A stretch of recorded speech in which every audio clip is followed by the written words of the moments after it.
మనం ఎంత దూరం వచ్చాం, ఒక్క పోలీసుడు కూడా మనల్ని అడ్డుకోలేదు చూసారా? గంజాయాకును పొడిగా చేసి లారీలో ఎక్కించినప్పుడు ఏదో అనుకున్నాను మీ గురించి. ఇప్పుడు కదా అర్థమైంది, దేహ బలమే కాదు మీకు బుద్ధి బలం కూడా ఎక్కువని. పరిగెట్టిని బాగా లాక్కట్టారు కదా, రోడ్లో గడ్డెక్కడా జారుదుగా. ఇలాగే తీసుకువెళ్ళి పశువులకు మేతగా వేయకుండా ఉంటే చాలు.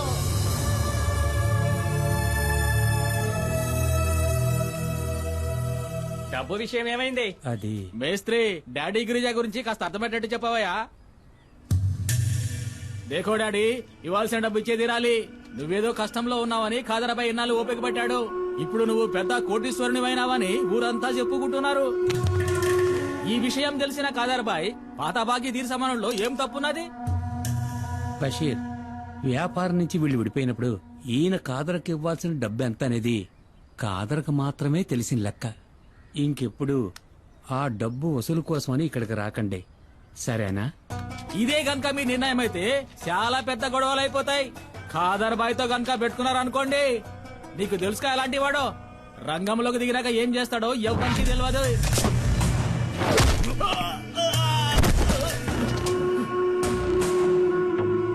నేను మంగళాపురాన్ని ఏలేసి వచ్చిన తర్వాతేరా ఆ ఖాదర్బాయి గాడు అడుగు పెట్టాడు, పెద్దోడయ్యాడు. ఇల్లు అడిగి చెప్పు, ఆడికి దమ్ముంటే నా ఎదురుగా నిలబడి డబ్బులు అడగమను. బషీర్, ఏంటలా చూస్తావు, వెళ్ళు.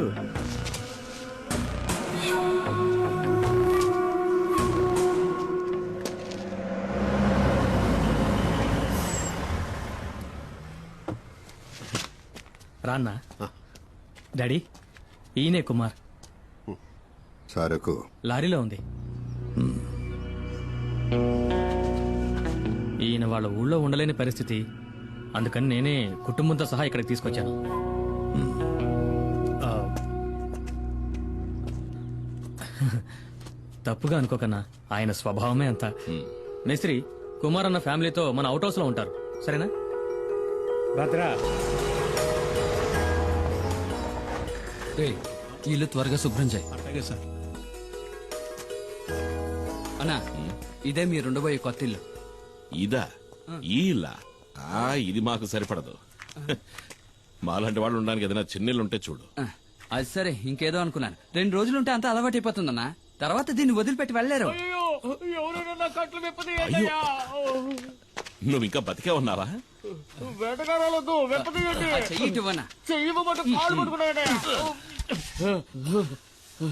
నాకు వ్యతిరేకంగా కుట్ర పన్నారు. నీకు ఇదే సరైన శిక్ష. ఎందుకు? స్నానాలు చేస్తుంటే తొంగి చూసినందుకు, నాతో చెప్పకుండా నా బండెక్కినందుకు. నేను అర్జెంట్ గా ఒంటేకి వెళ్ళాలి. దానికి నన్నేం ఎక్కడ చేయమంటావు? పోసుకోవాలో చెప్పండి. ఇంట్లోకి వెళ్ళు. ఇంట్లోకా? అరే, ఇంట్లో టాయిలెట్ ఉందని చెప్తున్నా. నాకు ఆరు బయట వెళ్ళడమే అలవాటు. మనీ చూసావా, ఇంట్లోనే వానొస్తుంది. షవర్ అయి ఉంటుంది వదినా. ఏంటో షవరా? వసే పల్లెటూరు బయట నీకు అలవాట్లేని పనులేం చేయకే. నాకు ఇంకొంచెం పోయి. ఇదిగో మనీ, ఇప్పటికే మీ అన్నయ్య తడబడుతున్నాడు, ఇక ఆపే. వాడు ఆపడు, నువ్వు మొయ్యి. వద్దులే. రమణి, నీకు విషయం తెలుసా? ఒకప్పుడు ఒక జ్యోతిష్కుడు నా చేయి చూసి చెప్పాడు, రే కుమారు, నీకు రాజభవనంలో ఉండే యోగం ఉందిరా. అది నిజమైందిగా. జైలుకెళ్లే యోగం ఉందో లేదో ఆ జ్యోతిష్యుని అడిగి చూడు. ఒక్కో రోజు ఇక్కడ జరిగే ఎన్ని చూస్తా ఉంటే మనశ్శాంతి లేకుండా పోతుంది. ఈయన ఆ రోజు సిద్ధగొట్టిన ఫారెస్ట్ రేంజర్ చావు బతుకుల్లో ఉన్నాడు. అవసరమైతే ఇంకా కొడతాను. ఎల్లి కొట్టు. రేంజర్ని చూస్తేనే నాకు ఒళ్ళు మండిపోతాయి. వాళ్లే మా నాన్నని పులి చేత చంపించిన లుచ్చాగాళ్ళు. వాళ్ళు వదిలిపెట్టినాం, నన్ను ఉరిదీస్తారా ఏంటి? ఆడు సచ్చాడంటే అదే గతి. పోయిరా సుబ్రమణి, ఇంకా పోయి. తాగి తాగి సావుని. కరెక్ట్ గా చెప్పావు. అక్క చెప్పిన దాంట్లోనూ విషయం ఉంది. మీరు ఇలాంటివి తాగి చావకూడదు. మిగతా నేను ముట్టుకున్నావనుకో చెయ్యి నరికేస్తా. ఇదిగో సుబ్రమణి, నాకు గ్యాస్ వెలిగించడం చేత కాలేదు, బయట పోయేట్టివ్వు, అన్నం వండుతాను. ఉండదునా, గ్యాస్ పై నేను వెలిగిస్తాను. ముట్టుకున్నావో? దేనికి తల్లి? వెళ్ళి ఏంటో అడగన్నా. జాగ్రత్త. తాకనే తాకను. తాకేవో అయిపోతావు. ఈ విషయంలో కన్న తండ్రి చెప్పినా విన్నంటే విన్నా.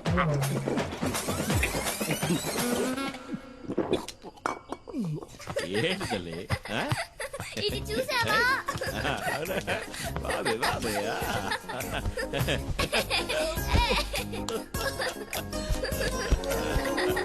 మైనా, మైనా, పీకదాకా సారాయి తాగి పిలుస్తున్నాడు చూడు మైనా మైనా అంటూ ఏంటి నువ్వు వచ్చి ఈడ పడుకోద్దా దీనికి ఏం తక్కువ లేదు.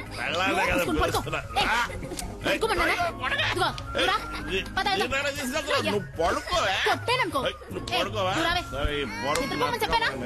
పద. తాప తీసుకురావడానికి వెళ్తున్నారా అన్నా నేను ఇక్కడ పడుకోనా ఆ?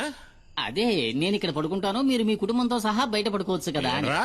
నిజమన్నా నాకు తెలిసిన ఎంతో మంది దంపతులు మెత్త మెత్తటి ఇలాంటి పరుపు మీద హాయిగా పడుకుని ఎంజాయ్ చేయడం చూసినప్పటికీ నేనింతవరకు ఇలా పడుకునే అదృష్టానికి పోరా. నోచుకోలేదు. ఆ? ఇక్కడ ఉండడానికి లేదు మీ ఊరికి నువ్వు పోరా తమాషాగా అంటున్నావు నీతో తమాషాలేంట్రా?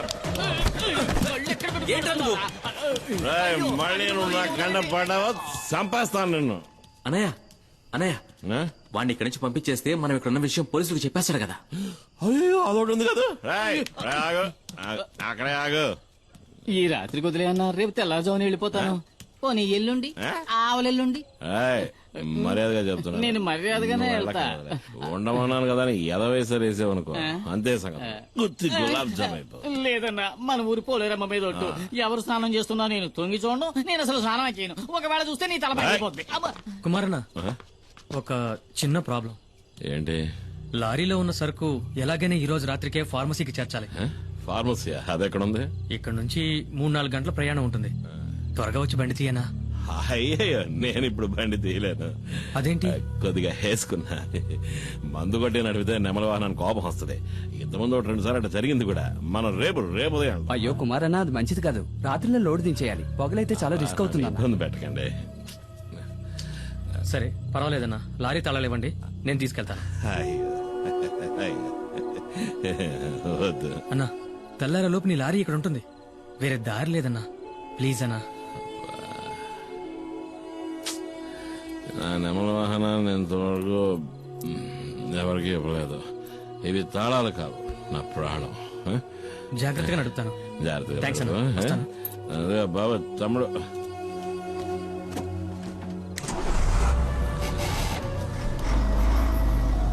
నా ప్రాణం పోతున్నంత బాధగా వదిలే తట్టుకోలేకపోతున్నా రాయ్ మిగిలిన సరుకు తీసుకురా మిగిలిందంతా నేను తాగేశానన్నా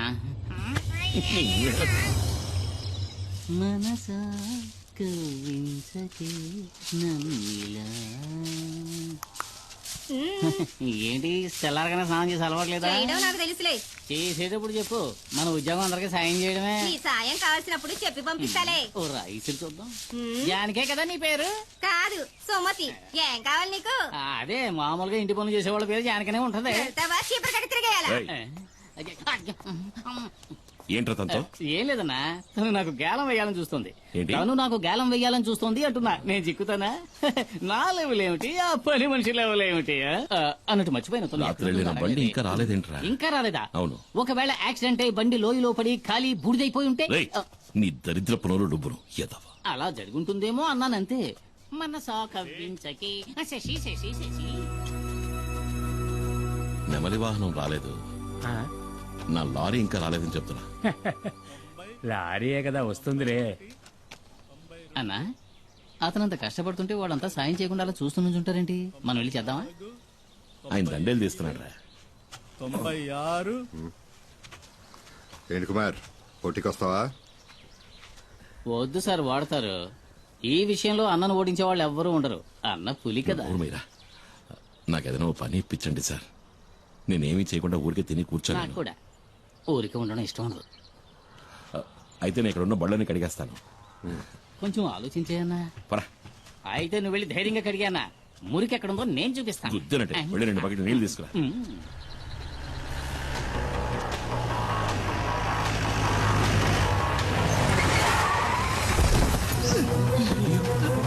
ఏమైందిరా ఏంట్రా ఏమైంది? డాడీ పెద్ద ప్రాబ్లం ఏంది మేము ఫ్యాక్టరీ దాకా వెళ్ళాం అప్పుడే 3-4 జీపుల్లో ఎవరో వచ్చారు లారీని తీసుకువెళ్లారు శివాన్ కూడా కిడ్నాప్ చేశారు ఎవరు మిస్టరీ వాళ్ళు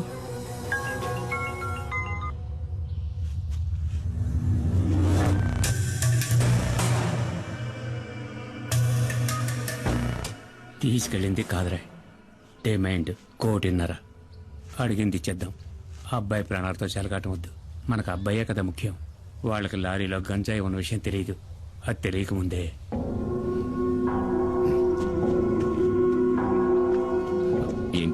ఏమైంది మేస్త్రి? ఇది ఒక పాత లెక్కలే, తీర్చాలి, తీర్చక తప్పదు. ఇదిప్పుడు మన డాడీ కొడుకు విషయం కాబట్టి వెనక్కి తగ్గారు. డాడీ ఎప్పుడు తెల్ల డ్రెస్ వేసుకోవడమే చూశావు. నల్ల డ్రెస్ వేసుకున్నారే అనుకో, ఎముడొచ్చినట్టే ప్రాణాలు తీయకుండా వదలడు. తీసుకెళ్ళని మొహాన్ని కొట్టు. నాకెప్పుడు పుచ్చుకోవడం తప్ప ఇవ్వడం తెలీదు. దీన్ని తిరిగి ఎలా తీసుకోవాలో నాకు తెలుసు. మేస్త్రి, నా బిడ్డ ఒంటి మీద ఈగ వాళ్ళని కూడా చీరేస్తానని చెప్పు. నా నెమలి వాహన సంగతి ఏంటి మరి? అదేగా ఇప్పుడు చెప్పింది. నీ లారీని మా శివాని వాళ్ళు పట్టుకెళ్లారని. భద్రా, బండిది, నువ్వు రా. నేను వస్తాను. నా బండి నాకు కావాలి.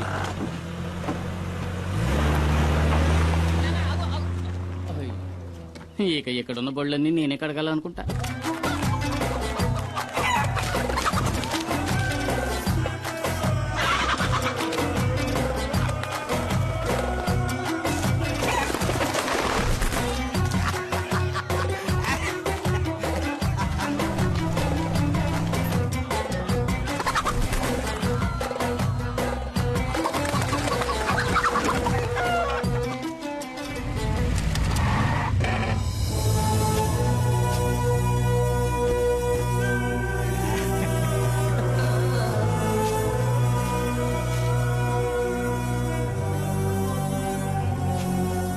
రే బషీరా, డాడీ డబ్బులు ఇవ్వరని చెప్పావు కదరా, ఇప్పుడు ఏమైందా? నా కాడికి ఎత్తుక్కుంటూ వచ్చేలా? మేస్త్రే, నువ్వు వెళ్ళి మీ డాడీ గిరిజాతో చెప్పు, ఈ కాదరుతో పెట్టుకుంటే ఆడికి భూమి మీద నూకలు చెల్లినట్టే కదా. ఇదే వాడికి కూడా బాగా తెలుసు, ఎందుకంటే ఆడు నా దోస్తు కదా. రే, వెళ్ళి ఆ డబ్బులు తీసుకురారా. సుల్తాను, ఆడిని తీసుకురమ్మనా. వాడిని ఇలా తీసుకురండి రా.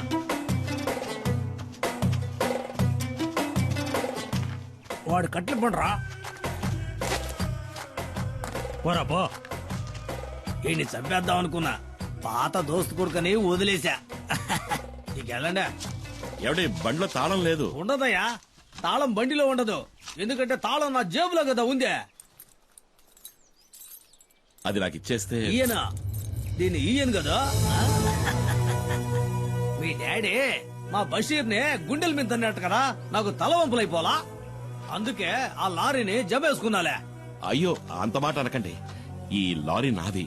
మీకు కావాల్సింది తనడమే అయితే నా గుండెల మీద తనండి, కానీ తాళం ఇచ్చేయండి. అంటే లారీ తీసుకునే పోతావా?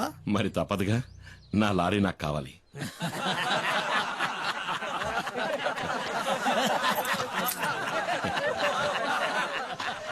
దేకో భాయ్, వీటిని చూసినావా?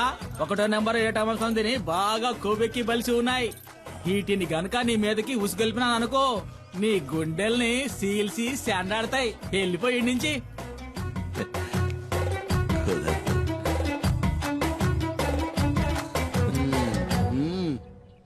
నా లారీ నాకు ఇస్తేనే నేను పోతాను. వస్తానా? అడుగుతున్నాడుగా, ఇచ్చేయండి రా.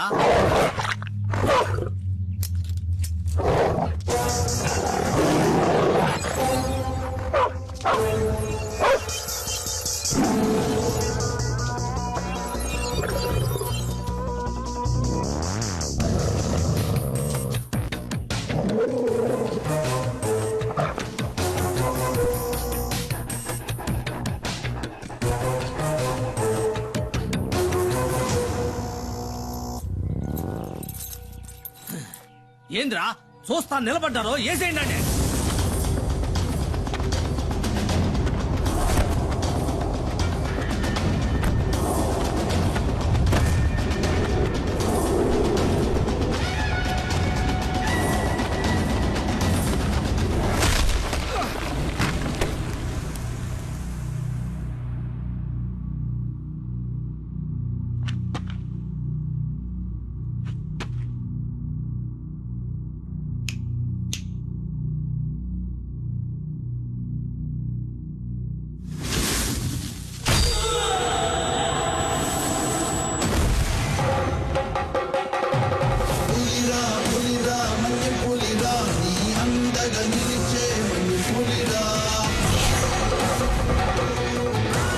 ఆపద అంతే ఆగడురా, విరుచెడునే చీల్చే మది పులిరా.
తాళం చెవి అదే మన పాకెట్లోనే కదా ఉందే.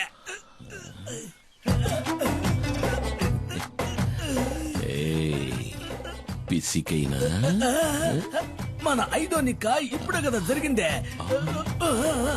వదిలే కదా.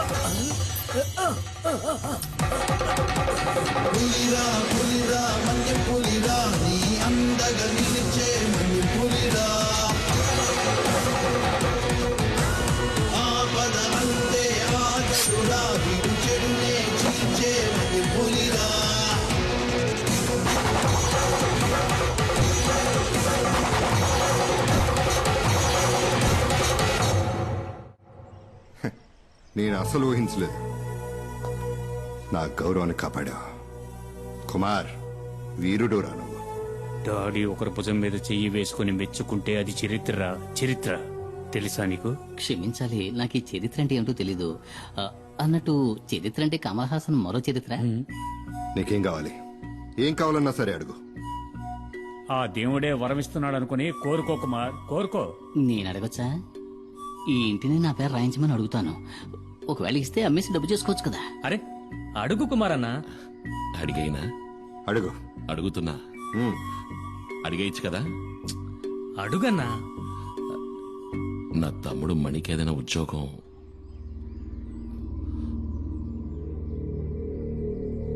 తప్పుగా అడిగానా?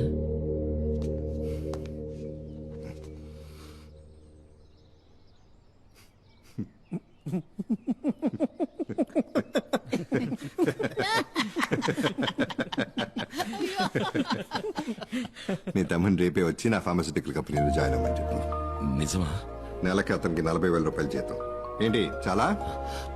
చాలానా? ఎంత మాట అన్నారు సార్. నేను మీకు జీవితాంతం రుణపడి ఉంటాను. మణికి మంచి ఉద్యోగం, నెలకి 40,000 జీతం. నాకు మా నాన్న చెప్పిన బాధ్యతలు తీర్చేశారని సంతోషంగా ఉంది. ఎందుకో తెలియట్లేదు, నాకు చాలా భయంగా ఉంది. దేనికే? పాపం ఆయన చూడ్డానికే మొరటోడ్లా ఉంటాడు, కానీ చాలా మంచి మనిషి. ఆ పేరులోనే ఏదో మాయ ఉంది. డాడీ గిరిజా. నేనేమడిగినా చేయడానికి ఆయన సిద్ధంగా ఉన్నాడే. అవసరాల కోసం ఆదరించే వాళ్లతోటి, అవసరానికి మించి ప్రేమ చూపించే వాళ్లతోటి జాగ్రత్తగా ఉండాలి. మూసుకుని వాకుండా పడుకోవే. పల్లెటూరు బయట నీతో చెప్పాను చూడు. ఓ, నువ్వు మాత్రం పట్నంలో పుట్టావా ఏంటి? ఇదిగో నాతో మాట్లాడదు చెప్తున్నా. నువ్వు నాతో మాట్లాడుకు. ఆ, గీలి కుమారు, నాకు అసలు ఏమీ తెలియదు అనుకుంటున్నాడు. నేను బుద్ధి లేని దాన్ని. దున్నపోతులాగా ఎలా నిద్రపోతున్నాడో చూడు. ఇప్పుడే కదా నాకు అంతా అర్థమైంది. ఆడు ఇంద్రుడు చంద్రుడు అంటూ పొగట్టం ఒకటి. నాకు మాయ మాటలు చెప్పి ఎంత హాయిగా నిద్రపోతున్నాడో. ఎవరిని మోసం చేస్తున్నావు?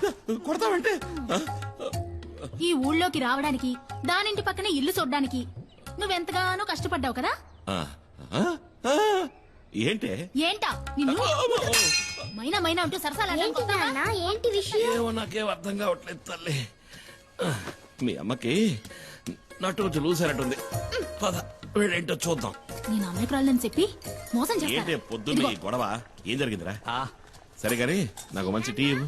టీ లేదు జీ లేదు ఎల్లెక్కడి నుంచి ఏయ్, ఏంటో ఈ సనుగుడు అసలు ఏం జరిగింది నాకు మతి చెడింది నిన్ను నమ్ముకొని వచ్చాను చూడు అదే నేను చేసిన పెద్ద తప్పు చెయ్ కాస్త అర్థమేంటి చెప్తావా నేను చెప్తాను హెహె, పక్కింట్లోనే సమస్య.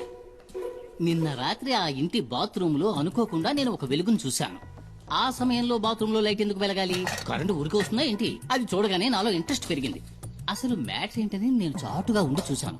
షాక్ అయిపోయిన లోపల ఉన్నది ఎవరనుకున్నారు? ఎవరు ఎవరై ఉంటారు? ఉం? ఎవరో చెప్పరా నీకు బాగా కావలసిన వ్యక్తి.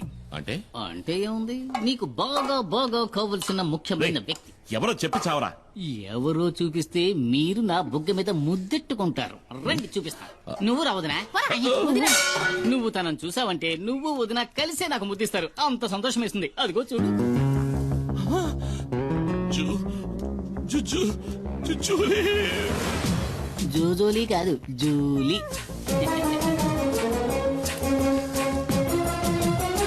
ఇక్కడికెలా వచ్చావు ఇక్కడేం పని తర్వాత చెప్తా ఎప్పుడు తర్వాత నువ్వు ఇక్కడికి వచ్చావేంటి ఆ? నేను ఇక్కడికి వచ్చానేంటి ఏంటి? అది ఇక్కడికి ఎలా వచ్చిందే అదే నేను నిన్ను అడుగుతున్నది అది ఇక్కడికి ఎలా వచ్చింది నాకు తెలీదు నీకేమీ తెలీదా ఇద్దరు కలిసి నాటకాలు ఆడుతున్నారు ఇంట్లోకి రా మైనా. చెప్తా. తప్ప అంటే మీ ఇద్దరి మధ్య అక్రమ సంబంధం ఉంది. ఓనీ. ముద్దడిగితే రేయ్, మొత్తేశాడు. నీకు పనిలో టైం కావట్లా స్నానం చేసి బయలుదేరచ్చు కదా పోరా నువ్వేంటి నా మీద విరుచుకుపడతావు? నేనేం చేశానని? నువ్వు రాముడివి, శ్రీరాముడివి.